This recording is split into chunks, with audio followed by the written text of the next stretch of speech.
Right, let's take a minute to talk about piracy and what I think of it. Obviously, at its base level, right, piracy is stealing. It's pretty blunt and it makes perfect sense why it's illegal, right? You're taking software you're supposed to pay for and you're not paying for it. It makes sense, right? Especially when you then take emulation into account and you're not even paying for the hardware that you're supposed to run it on. It makes sense why it's, illegal. However, there's a counterpoint to that. Because a lot of the time, stuff that people are pirating isn't because they can't afford it, it's because it's almost lost media. There's no way to play it on modern hardware. The company's not missing out on any money because they're not actively selling it. So where's the harm? You see what I mean? Because my views on this are very much, if the company's not actively selling it to make a profit from it, then what's the problem? Like, I understand people want to keep IPs intact and the integrity intact, but it's in a series like Banjo-Kazooie, right, which hasn't had a new release in years. What does it matter if people are pirating it?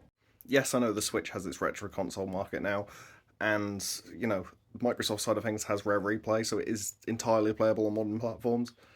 But just for argument's sake, right? Of course, that's a lot less of a situation when games are unplayable now, because you do get stuff like, these systems with retro consoles and backwards compatibility, and it's a lot more doable. But it doesn't really change the fact when they're not selling them anyway. Like, yes, my Xbox One will run a fair amount of my Xbox 360 library. And the current gen consoles will run all of the Xbox One generation games. But the fact is, they're still Xbox 360 generation games that I cannot play on modern hardware. They're not being sold. No one's going to make a profit off them. I don't understand the problem with just pirating them at that point. I mean, and people are going to make the argument of, oh, right, well, they can release a remaster in a few years, and then suddenly, you've just stolen. Fair enough. Then that should be a problem then. I don't understand what the problem is with me doing it now. Like, who's going to give the slightest toss if I were going to pirate a copy of Pong? There's hundreds of variations I'm sure I can play on modern hardware, and especially on mobile, but as it stands, there is no native way to play Pong. And there's so many games that basically just lost media at this point because they refuse to actively sell them. And then you get even further down the rabbit hole and you get stuff like Clone Hero, where you're actively playing Guitar Hero, but it's fan-made, it's a separate project, and the game doesn't have the rights to any of the music that's being used, so is that still piracy? I don't know. Of course it is on paper, obviously it is.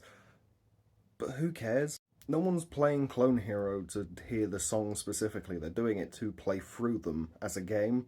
And I understand that, you're still technically taking music that's not yours and it's now saved on your computer and blah, blah, blah, but who cares? Like, there's not a single record producer out there that's going, oh no, my sales are down because of Clone Hero, not one.